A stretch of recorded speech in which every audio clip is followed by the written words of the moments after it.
자, 지난 월요일부터 우리가 이 책을 공부의 효율성을 높이기 위해서 책을 좀 해체해가지고 그러니까 제공해야 하는, 그래서 뭐 한 40분 안팎의 시간을 아침마다 한 몇 달 좀 투자를 해서 책을 읽어 나가는 만큼을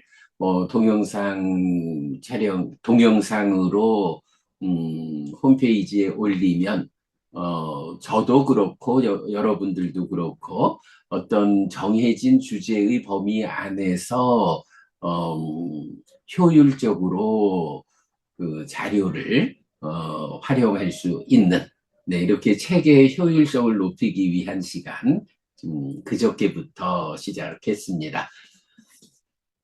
계속 이런 컴퓨터 문제 때문에 좀 불편해서 작업을 미루고 있다가 어젯밤에서야 그 홈페이지에 어제랑 그저께 이틀 동안 아침 시간 공부한 동영상 간략한 설명하고 함께 올렸습니다. 자, 음,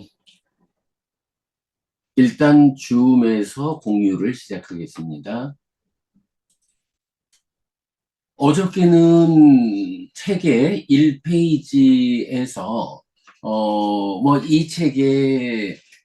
음, 이 책을 한마디로 요약하면 무엇일까? 라고 생각되는 문장이었죠. 붓도 끼라 로게 오빤노띠. 부처님께서 세상에 출현하셨다. 네, 10번 상유다 8번 수다따경. 그리고 아래쪽에서 부처님의 주제는 삶입니다. 그래서 삶에 대한 제한 없는 지화견, 암과 봄의 선언이 깨달음입니다.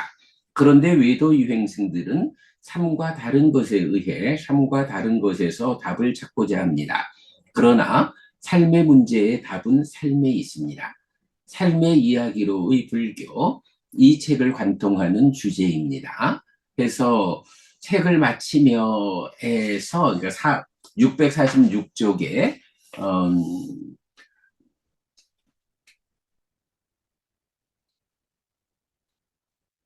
정 정신경, 네, 청정한 믿음경에 대한 내용까지 소개해 드렸습니다.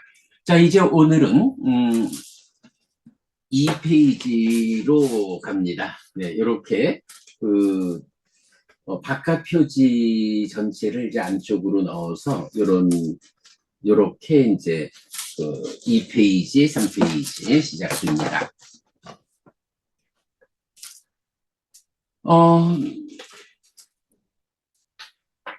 부처님께서 세상에 출현하셨다에 이어지는 또 하나의 상징적인 문장을 2페이지에 실었습니다. 사타끼라 메 아누빠떠. 잠시만요.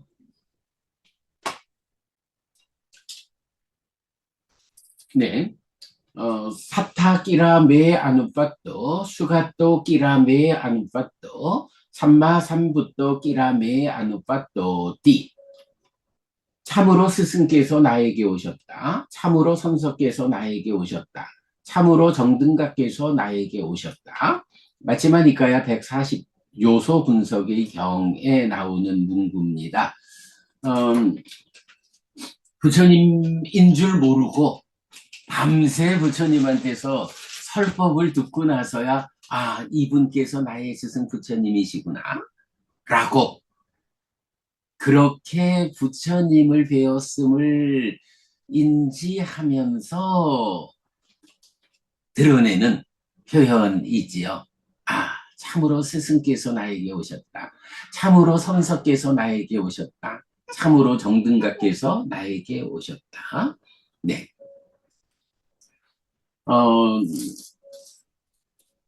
부처님께서 세상에 출현하셨어요. 그리고 그렇게 세상에서 많은 사람들을 위해서 출현하신 부처님이 이제 많은 사람들, 그 가운데서도 바로 나를 위해서 스승께서 오셨다 하는 그 부처님을 만나는 그 감격을 이렇게 표현하죠. 사타 끼라 매 아누빠또 수가또 끼라 매 아누빠또 삼마삼부또 끼라 매 아누빠또 참으로 스승께서 나에게 오셨다. 참으로 선서께서 나에게 오셨다. 참으로 정등각께서 나에게 오셨다. 이 감격스러움. 네, 부처님께서 세상에 출현하셨는데 그 부처님이 나에게 오셨다. 그러나 부처님이 일방적으로 나에게 오는 건 아니죠. 여기서도 푸꾸삭디가 되든가요? 이 제자분도 부처님을 직접 얼굴 한번 보지 못했어도 부처님의 가르침을 전에 배운 것만 가지고 부처님의 제자임을 선언하고 이렇게 부처님을 맞이할 수 있는 준비가 된다. 이런 사람이기 때문에 우연하게 어떤 어른을 배웠는데 그 어른께서 법을 설해 주는데 아 이분이 설하는 이 가르침이 참으로 내가 사람들을 통해서 전해들은 그 부처님의 가르침 진리이구나. 이분께서 스승이시구나. 라고 내가 준비되었고 내가 접근했기 때문에 요 3기가 뭐죠? 의지처인 부처님에게로 나는 갑니다. 의지처인 가르침에게로 의지처인 성자들에게로 나는 갑니다. 라고 내가 가는 자가 되어 있기 때문에 그 가는 자에게 부처님께서 스승께서 선서께서 정등각께서 나에게 오신 거죠. 내가 스승에게로 선서에게로 정등각에게로 가고자 하는 사람이 아니라면 부처님께서 나에게 오셔도 웬 늙은이가 왔나? 이러고는 못 알아보죠. 내가 가야 하고요. 부처님께서 나에게 오시는 거죠. 네. 그래서 1페이지 부처님께서 세상에 출현하셨다. 2페이지 참으로 스승께서 선서께서 정등각께서 나에게 오셨다. 그렇게 되고요. 자, 그 다음에 이제 이 책에서 처음으로 좀 하나 꺼내놓는 게 이제 이 부분에 있어요. 네, 이 부분 보면 한국 붓다와다 불교 해서 붓다와다닷컴 네, 붓다와다닷컴 그리고 근본경전연구회 니까야.kr 니까야 번역불사터 숫다.kr 이래서 세 개의 홈페이지를 제시하고 있는데요. 잘 아십니다만은 우리가 니까야를 번역해가는 홈페이지가 숫다.kr이고요. 그 번역하는 경들을 바탕에 두고 부처님 가르침을 공부해가는 홈페이지가 니까야.kr이죠. 그런데 사실은 우리 이 두 개의 홈페이지가 공부하는 분들의 입장에서는 정말로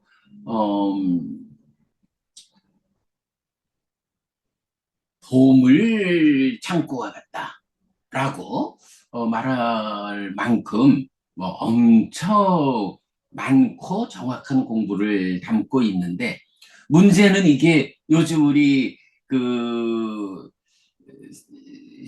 하여간 많이 있는 창고형 매장과 같은 거예요. 너무 커다란 공간에 너무 많은 상품들이 보관되어 있다 보니까 문제는 내가 필요한 물건이 어디에 있지? 라고 찾기가 어려워요. 그래서 이제 우리가 지난 여름부터 책을 만드는 일하고 이제 겹치다 보니까 좀 늦어지고 있지만 니카야존 KR과 수타존 KR, 근본경전연구회의 이 두 가지 홈페이지를 창고로 삼고, 그러자면 이 창고에 어떤 상품이 저장되어 있습니다. 라고 안내하기 위한 전시장, 전시 매장의 역할을 하는 좀 더 고객에게, 소비자에게로 접근하는 매장형 홈페이지를 추가해야겠다라고 해서 이제 준비 중이죠. 그 세 번째 홈페이지가 붓다와다닷컴 이래 됩니다. 뭐 한국 붓다와다 불교 해피법당 붓다와다닷컴. 요거 저거죠. 그 테라와다 불교가 있죠. 테라와다. 테라의 가르침, 테라의 말씀 이런데 그 테라가 어떻게 구성돼요?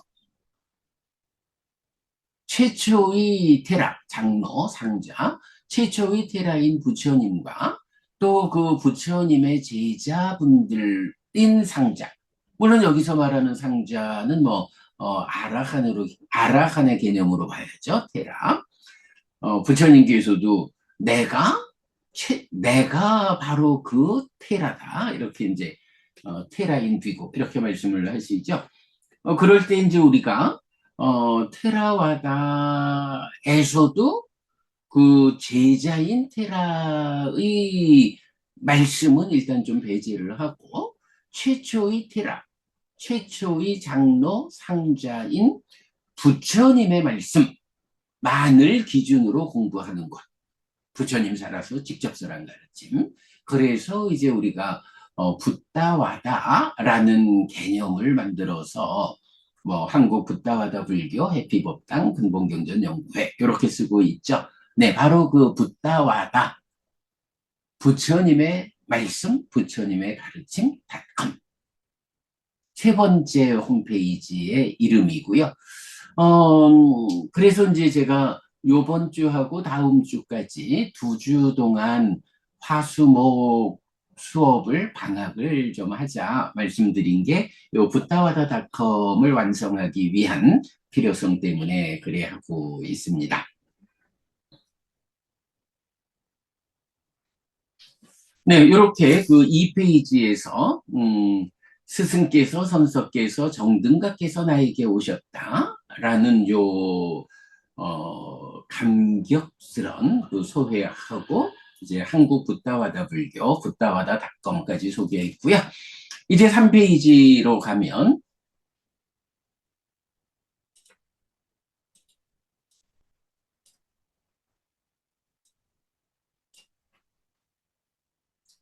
이제 제목이 표지가 다시 나타납니다. 열애는 이것을 깨닫고 실현하였다. 불교 입문 이 사실. 한국 붓다와다 불교 해피법당 근본경전연구회 붓다와다닷컴 바로 하고 니카야.kr 엔두스타.kr 요래 있고요. 자, 그런가 하면 요 3페이지 그러니까 표지의 가장 안쪽에 보면 가장 오래된 그러나 전혀 새로운 불교로 이끄는 되돌림 불서 1-2 이렇게 표기가 되어 있어요. 기본적으로 우리가 하는 공부를 어, 나타내는 뭐 가장 정확한 표현이죠. 가장 오래된 불교의 역사에서 가장 오래된 가르침. 어떤 가르침인가요? 네, 부처님 살아서 직접 설한 가르침. 모든 것이 부처님께서 살아서 네, 29에 출가해서 35에 깨달아 부처가 되고 80살에 돌아가실 때까지 부처로서 살아간 45년간의 삶의 기록. 바로 요게 불교죠. 요게 붓다와다라는 부처님의 말씀, 부처님의 가르침이죠. 그래서 불교 안에서 가장 오래된 텍스트, 가장 오래된 교재입니다. 그리고 이 가장 오래된 이 가르침 위에서 그러나 전혀 새로운 불교로 이 가장 오래된 가르침이 세월이 얹어지면서 부처님이 설하신 본래의 의미, 그 가르침의 진정이 많이 가려져 버렸죠. 우리가 하는 일이 뭔가요? 2000년 넘는 세월 동안 부처님 가르침을 덮고 있던 후대의 교재들을 일단 배제하고 가장 오래된 가르침, 부처님 살아서 직접 설한 가르침을 꺼내어서 오직 경에 의해서 경을 직접 해석하는 일을 통해서 부처님의 진정으로 접근하는 전통이 아니라 진정. 이 일을 우리가 하는 거죠. 그래서 2500년의 그 전통의 가르침과는 전혀 새롭게 뭐 대표적으로 말하자면 사람들에 따라서는 테라와다 불교의 부동의 준거라고 말하는 청정도론의 저자인 붓다고사 스님, 붓다고사 스님의 시각 밖에서, 그죠? 붓다고사 스님 밖에서 부처님을 직접 만나는 일을 우리가 하고 있죠. 그러기 때문에 붓다고사 스님의 그 범주 안에서 만나지는 불교하고는 전혀 새로운, 네. 그래서 가장 오래된 그러나 전혀 새로운 불교로 이끄는 되돌림 불서 시리즈를 우리가 만들고 있는 거죠. 책의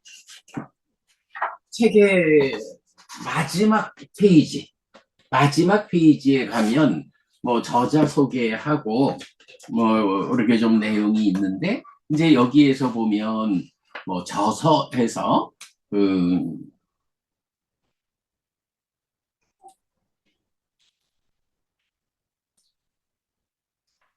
네, 지은이 해피스님하고 밑에 보면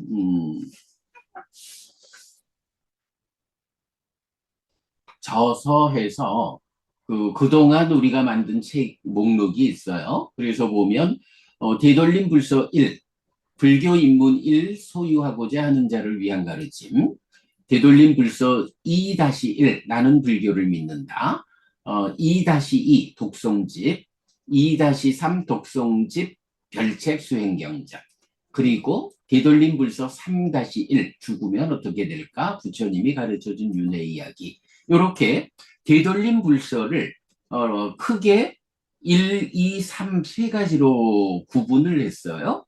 그래서 1번에서는 작은 1번으로 불교 입문 1 소유, 그리고 이 책 불교 입문 2 사실이 되돌림 부서 1-2로 가고 있고요.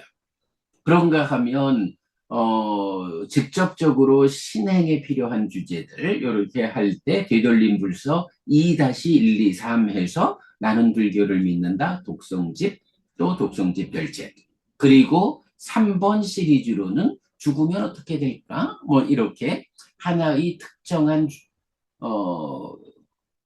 개별적 주제를 가지고 책을 만든, 이렇게 되면 이제 되돌림 불서 3번 시리즈로 이렇게 그 시리즈 1, 2, 3으로 번호가 부여되어 있습니다. 네, 그런 기준에서 이제 이 책은 되돌림 불서 1-2 이렇게 되겠습니다. 자, 그 다음에 이제 4페이지로 넘어갑니다.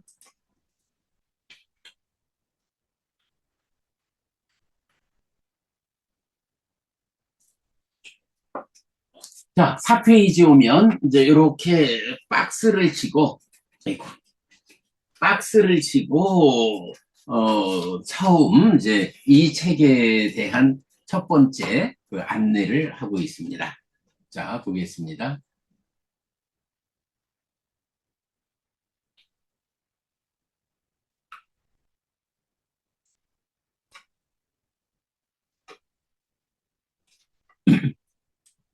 이 책은 두 가지 범주로 구성되었습니다. 범주 1, 불교를 구성하는 중심 주제인 삼법인 연기, 오온, 팔정도, 사성제에 대한 경의 꿰뚫음입니다. 삼법인에 속한 주제, 행, 무상고락, 열반, 무아를 90쪽 정도로 상세히 설명하였고, 연기와 오오는 책의 전체 내용에 걸쳐 상세히 설명하였는데, 특히 식에 대한 소설만도 45쪽, 삶의 메커니즘으로 모입니다. 팔정도를 수행지도의 개념으로 85쪽의 분량으로 구체적이고 상세하게 설명하였으며, 모든 내용은 사성제로 모아져 완성됩니다. 범주 2, 인식론적 인격론으로의 불교의 새로운 지평을 열었습니다. 후대의 교재가 제시하는 시각을 배제하고 경으로 직접 경을 해석하는 방법으로 접근하였는데, 전통과 진정의 분기점, 심행은 상수, 불교의 분기점, 딱하가 해석된 불교, 지화견의 성숙에 의한 삶의 향상, 해에 의한 깨달음, 이런 내용을 인식론적 인격론으로 말하고 있습니다. 범주 1은 초기 불교에서 답을 찾아야 하는 많은 주제들에 대한 최선의 교재가 될 것입니다.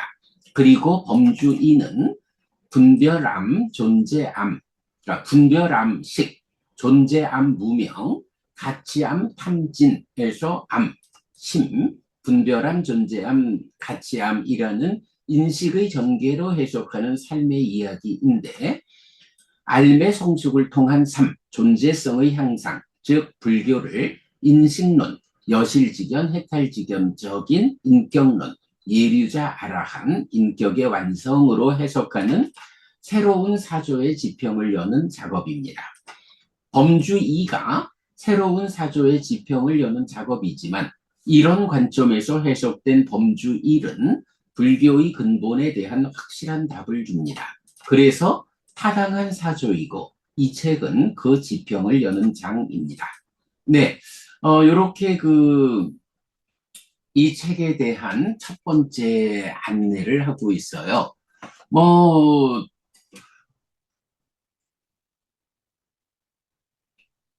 원래는 이제 이 책을 몇 년 전부터 준비를 할 때에,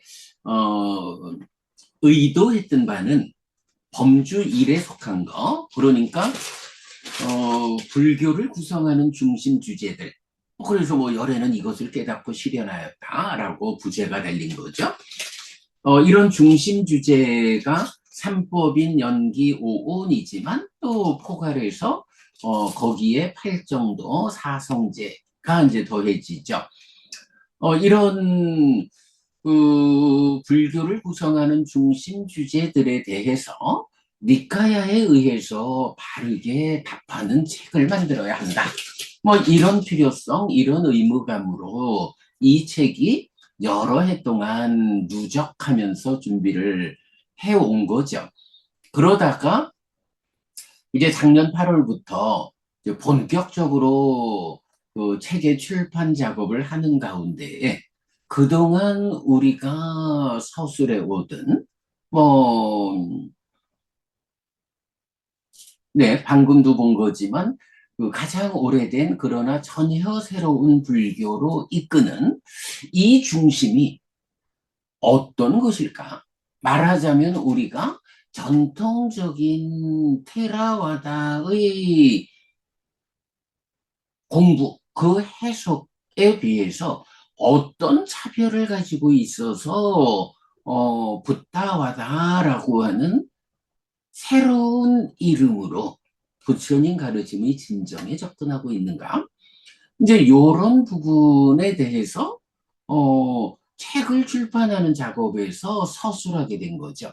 그래서 그 부분을 서술하는 가운데에 아, 모든 가르침이 삼법인 연기 오온 팔정도 사성제 이런 모든 가르침이 삶에 대한 이야기,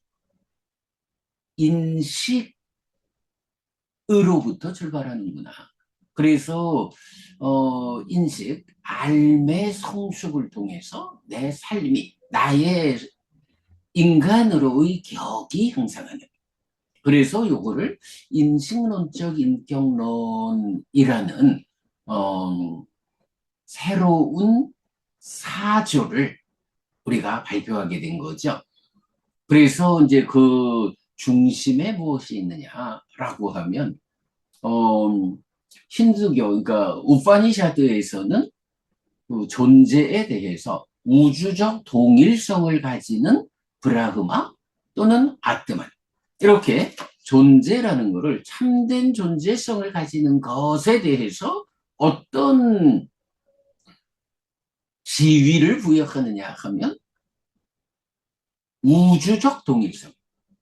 그러니까 이 우주를 구성하고 있는 모든 것이 동일된 하나의 존재성. 그래서 말하자면 호수가 있는데 바람이 불면 찰랑찰랑하는 개별적 존재성이라는 것은 이런 찰랑이는 파도 한 조각과 같은 거고, 그 파도 한 조각이라는 개별적 삶의 밑에는 모든 파도의 근본이 되는 호수물이 하나의 존재성으로 있다. 이런 거를 이제 우주적 동일성 이렇게 표현하는 거죠. 이게 우파니샤드, 힌두교가 보는 그 존재에 대한 관점인 거죠. 거기에 비해서 부처님은 삶이라는 것은, 존재라고 하는 것은 그렇게 우주적 존재성으로 일렁이는 파도 각각의 밑에 있는 호수물 자체, 이런 개념 아니다. 그거는 존재를 잘못 본 거다. 나라고 하는 존재는 그런 우주적 동일성 위에서 찰랑이고 있는 파도 조각과 같은 게 아니고, 그대로 나의 존재성으로, 그러니까 나라는 존재로서 살아가는 것이다. 마음이, 그러니까 식이 몸에 구속되었다라는 이런 문제의 현상 때문에 나라고 하는, 마음이 몸에 구속된, 마음에게 몸이 있는 유신이라는 요런 존재가 되어서 살아가고 있을 뿐이지, 이런 존재는 개별성을 가지는 존재다. 개별적 존재. 그러면 이제 사람들이 그래 말하죠. 아이, 글쎄, 그 개별적이라는 게 파도 치는 그 조각과 같고, 그 밑에 호수물이 있다니까? 이렇게, 그거에 대해서 어떻게 설명할 거예요? 개별적인 존재성이라면. 이렇게 말하기도 하지만, 그러나 잘 봐야죠. 이런 호수가 있고 거기에 바람에 찰랑이는 이런 현상적인 존재성, 요런 비유는 존재를 설명하는 일반적인 보편성을 가지는 비유가 아니다. 그거는 오직 우파니셔드가, 힌두교가 말하는 그 존재성을 설명하는 비유일 뿐이지, 그 비유에 의해서 부처님이 깨달아 알려주는 이 존재성을 적용하는 것은 타당하지 않다. 비유라는 것은 늘 이 비유가 어떤 경우를 드러내기 위한 비유인가? 비유가 적절한가?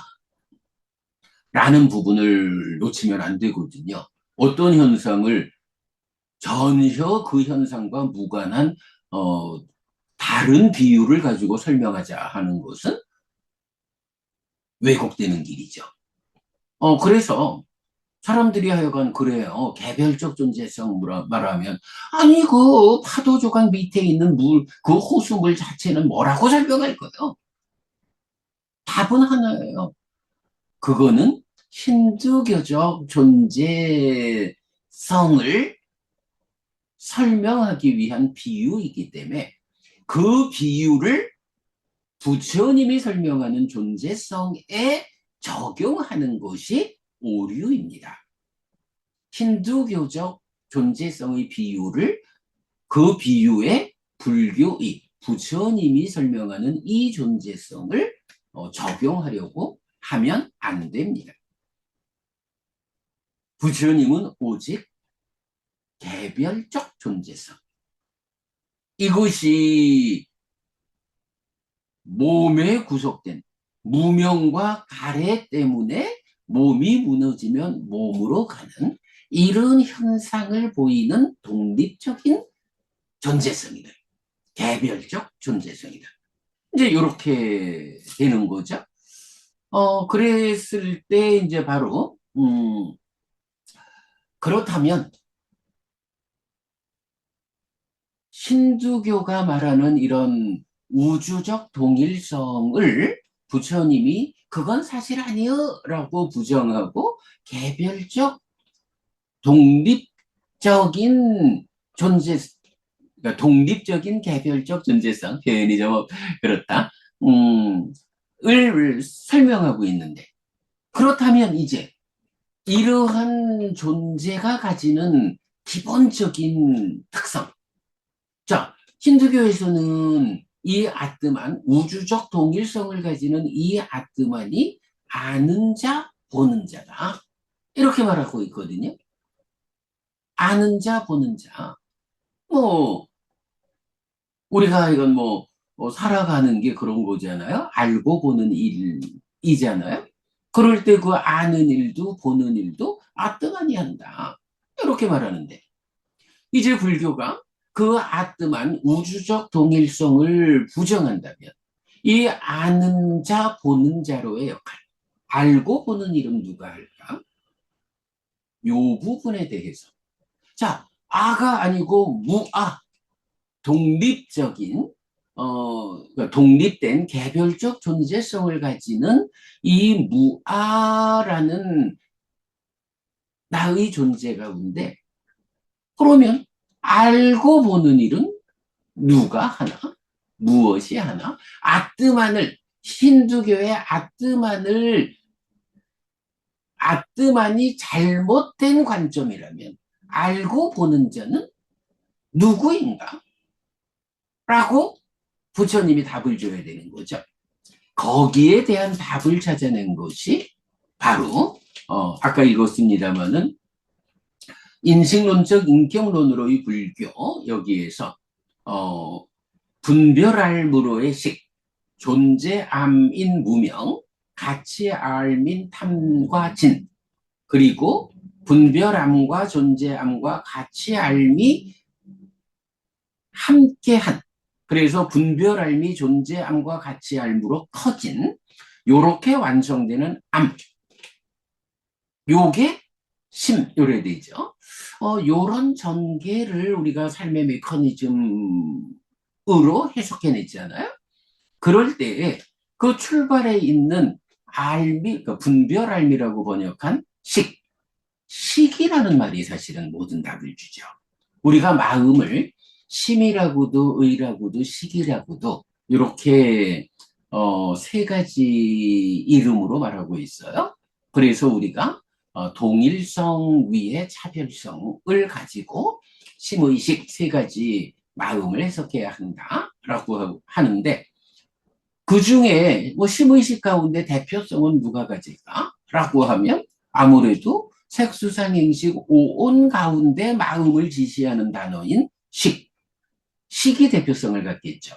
식으로부터 마음이 출발하는 거죠.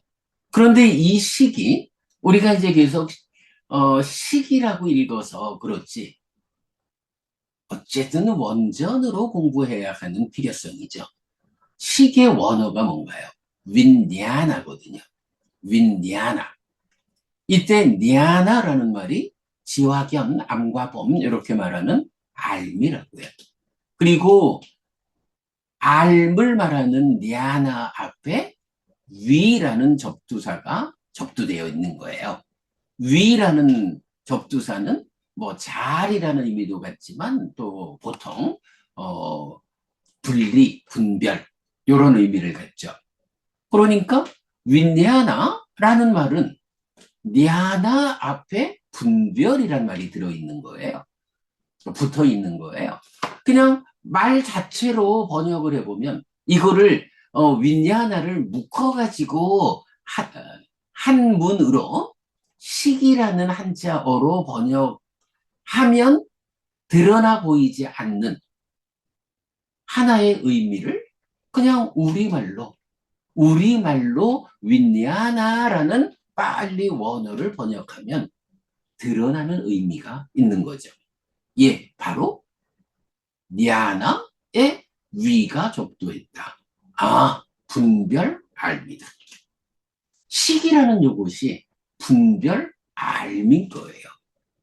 알미? 심의식이라는 것이 마음인데 이 마음을 대표하는 식이라고 하는 것이 본질은 알미요. 알미인데 분별이 접두되어서 분별 알미요. 무슨 의미지? 이거 보면 어때요? 내입처와 외입처를 그러니까 안과 색들을 연하여 안식이 있다. 이렇게 색을 분별해서 생겨나는 게 윈냐나 분별된 알미잖아요. 그러니까 외입처를 분별해서 아는 거, 외입처를 분별한 알미 식이다. 이걸 할 수가 있어요. 그런가 하면 또 이 식은 왜 식이냐라고 할 때 위자나 띠위냐는 분별해서 안다, 인식한다고 해서 식이다 라고 해서 그러니까 외입처의 분별 알무로 생겨난 식이 그대로 또 분별해서 아는 일을 하죠. 분별 알미라는 것은 분별해서 생겨난 알미 분별하는 일을 합니다. 이런 양방향의 의미를 갖죠. 그래서 자기 활동성을 가지는 행위적 알미다. 우리가 이 책에서 이런 표현으로 드러내고 있죠. 이렇게 마음이라고 하는 것의 본질이 몸통이 무엇냐 하면 알미다. 니아나. 이 부분을 발견하게 된 거죠. 이 책에서. 그래서 이렇게 마음이라고 하는 것이 그 근본된 의미가 알미구나. 알미인데 자기 활동성을 가지는 알미이기 때문에 행위적 알미다. 이게 발견된 거예요. 그리고 나니까 이제 삶의 메커니즘 식으로 우리가 그동안은 경을 꿰어가지고 그림을 그려냈잖아요. 삶의 메커니즘을. 이 책의 제작 과정에서 그렇게 그려진 삶의 메커니즘 위에서 이렇게 식이 분별합니다. 분별해서 생겨났고 분별하는 일을 하는 이 부분이 설명되니까 이어서 2차 인식의 자리에서 생겨나는 무명과 탐진이 무명이라는 것은 이렇게 상락아의 전도됨에 의해서 존재를 만든 락고라는 이 느낌에 대해서 상락아라는 전도됨에 의해서 존재화하는 알미다, 존재알미다. 거기에 탐과 진이라는 것은 뭐 탐으로 보면 상나가에 이어지는 정에 의해서 즐거운 느낌은 좋은 것. 즐거운 느낌은 존재 알에 의해서 항상하다고 왜곡된 상태에서 보니까 이렇게 항상한 즐거운 느낌은 좋은 거라고 좋은 거라는 가치가 부여되죠.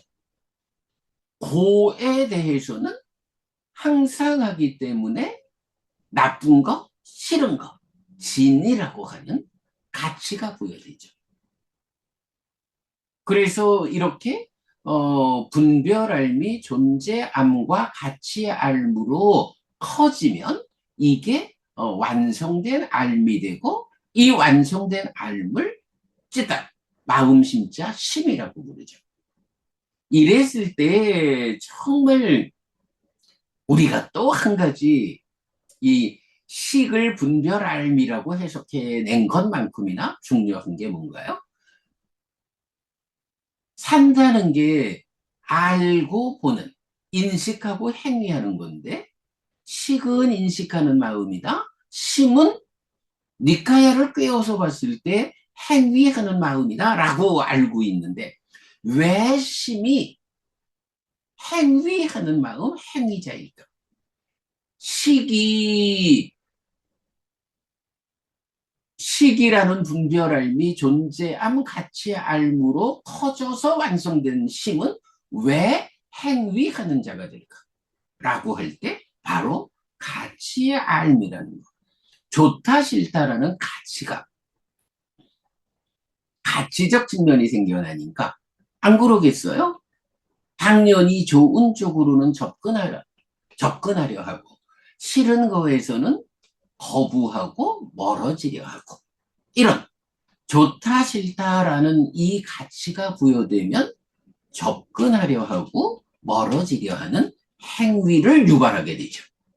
바로 이 분별 알미, 존재 알을 거쳐서 가치 알으로 커져서 심이 구성되기 때문에, 알미 완성되기 때문에 바로 가치 알의 작용으로 행위가 유발되는, 요것 때문에 심은 행위하는 마음이다. 아는 자 보는 자. 힌두교에서는 우주적 동일성을 가지는 참된 존재성을 가지는 그거, 브라흐마 또는 아트만, 요것이 아는 자 보는 자라고 말하는데, 그 우주적 동일성을 거부한, 그것은 사실 아니요 라고 부정하고 대신 무아를 선언한 부처님, 이 부처님의 깨달음에서는 아는 자 보는 자는 누구인가, 무엇인가 라고 할 때 답이 나왔죠. 식이 아는 자고 가치 알무로 커진 심이 행위자가 됐죠. 그런데 심도 사실은 본질은 뭔가요? 알미, 그러니까 분별 알미, 존재암 가치 알무로 커진 알미죠. 힌두교가 말하는 아는 자 보는 자로의 우주적 동일성을 가지는 참된 존재성으로의 아가 완전한 깨달음에 의한 부처님에 의해서 부정되었다. 그러면 부처님은 아는 자 보는 자가 누구라고? 사실 삶을 설명하면서 아는 자 보는 자를 배제할 수는 없잖아요. 이렇게 알고 보는 일은 누가 하는 것일까? 무엇이 있어서 알고 보는 일을 행하는 나라는 존재성의 본질이 되는가? 라고 할 때 우리가 답을 찾은 거죠. 알미, 니하나. 이 니하나, 알미라고 하는 이 용어가 자기 활동성을 가지는 행위적 알미다라고 요번 책에서 제가 답을 찾았고, 그 행위적 알미라는 것이 무엇냐? 바로 알미라는 것. 외입처에 대한 알무로 생겨나기 때문에 분별알민식. 그 분별알미, 분별하는 작용성을 가지기 때문에 거기서 존재암과 가치알미 더해져서 커져가지고 알미 완성되는 심. 결국은 식도, 심도 그 본성은 알미요. 미안하요. 그러기 때문에 아트만이 사실이 아니라고 부정한 부처님은 무엇이 아는 자, 보는 자, 독립적인 개별적 존재성을 가지는 그 인가. 라고 할 때 마음이 아니에요. 마음이라는 개념 이전에 니아나 알미라는 답을 주는 거예요. 그리고는 이 알미라고 하는 동질성, 아는 자 보는 자, 우주적 동일성이 부정된 독립적인 개별적 존재성으로의 알미라고 하는 이 동일성 위에서 식은 분별 알미고 심은 알미인데 가치 알미에 의해서 행위가 유발되는 행위하는 마음이 되고 이 두 가지 다 몸과 함께 작용할 때는 만호라고 하는 심의식이라는 세 가지 이름의 마음이 니하나 알미라는 동질성 위에서 아는 자, 보는 자, 행위하는 자, 그리고 몸과 함께한 상태라고 하는 차별성을 갖는 거죠. 우리가 이제 늘 심의식을 동질성 위의 차별성으로, 그럴 때 이 동질성이라는 부분을 사실은 이제 생각하면 명확하게 해석을 못했던 거죠. 몸과 짝해서 나를 구성하는 우리가 말하는 마음이라고 하는 동질성, 이렇게 표현을 했었는데 그 몸과 짝해서 마음이라고 부르는 이 동질성이 구체적으로 무엇냐라고 하니 바로 자기 활동성을 가지는 행위적 알미다 라는 요 행위적 알미라고 하는 요 동질성을 구체적으로 우리가 설명하게 된 거죠.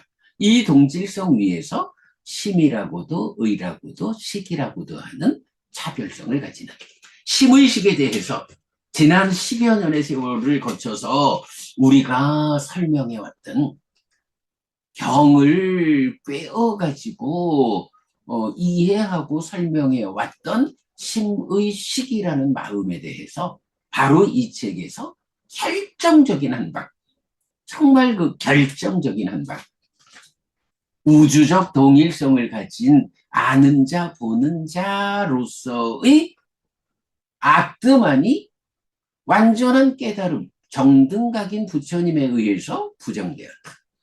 그러면 이 아트만에 부여된 그 역할, 아는 자, 보는 자로의 역할은 누가 한다고 부처님은 답을 주셨을까? 만약에 부처님이 이런 답을 주지 않고 그건 틀렸어! 이렇게 말한다면 으뜸된 가르침이라 할 수 없죠. 그때 우리가 찾아낸 답이, 요번에 찾아낸 답이 바로 니아나, 알미다. 이 알미 그냥 지식을 말하는 게 아니죠. 자기 활동성을 가지는 행위적 알미다. 그래서 분별 알민식, 가치 알미 더해져서 알무로 완성된 심, 아는 자, 보는 자, 인식하는 자, 행위하는 자.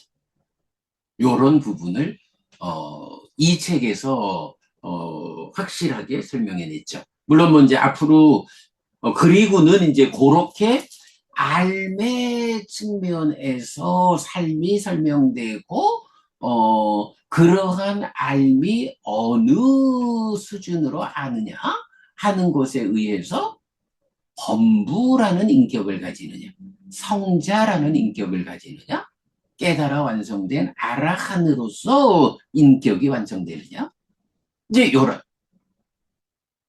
암과 봄의 성숙에 의해서 인격이 향상하는 요 내용을 인식론적 인격론이라는 불교의 새로운 사조로 우리가 제시하게 된 거죠.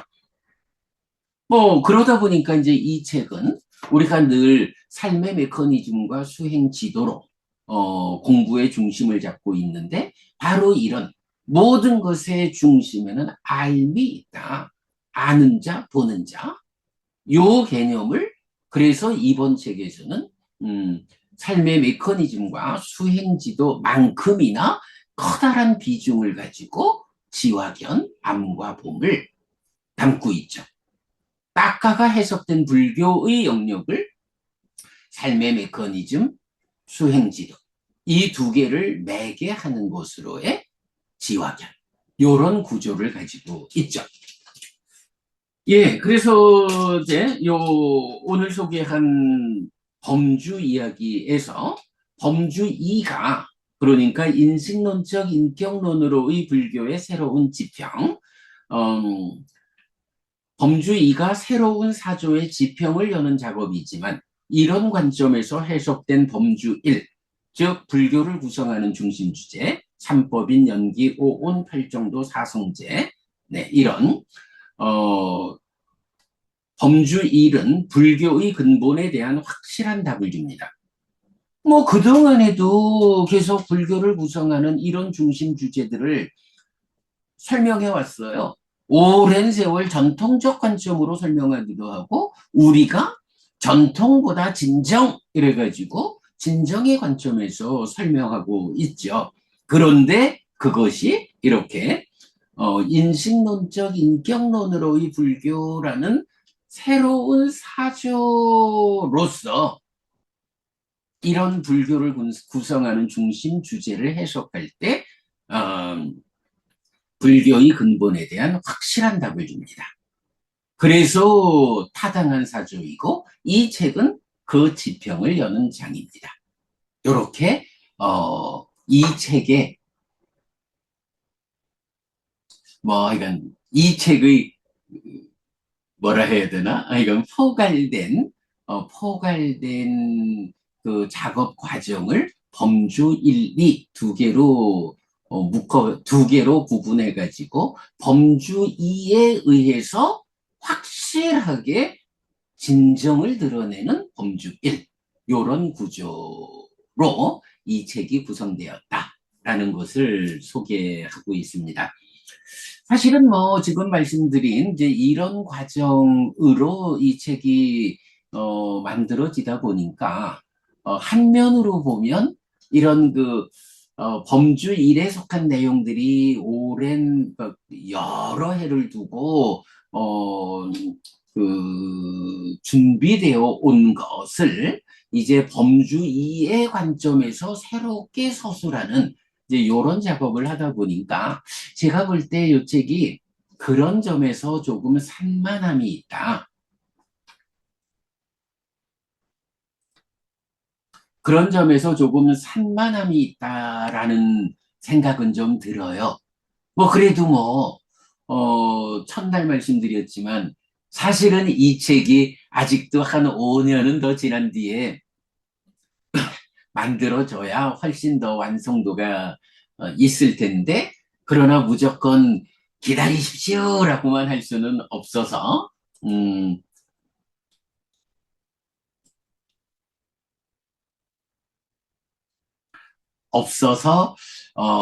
먼저 출판을 했기 때문에 그런 좀 산만함이 있다라는 부분은 앞으로 시간을 두고 더 다듬어 가고 특히 인식론적 인격론으로의 불교라는 요 부분은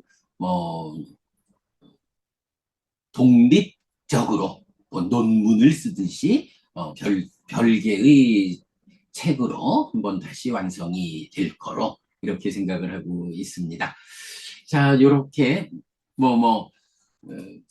되도록 설명을 안 하고 책을 읽어만 가자 했는데 여기까지는 이건 책이 들어오는 과정에 있다 보니까 설명을 쭉 좀 했습니다. 이제 내일부터는 이제 책을 쓰면서부터 특별한 설명 없이 읽어나가는 그런 공부를 진행하도록 하겠습니다. 자, 이렇게 오늘 아침 공부 마무리하도록 하겠습니다. 네. 불교 입문 이 사실, 열애는 이것을 깨닫고 실현하였다에 대해서 책을 해체해서 공부의 효율성을 높이기 위한 그런 작업 진행하고 있습니다. 오늘 세 번째 시간이었습니다. 이렇게 오늘 아침 공부 마치겠습니다.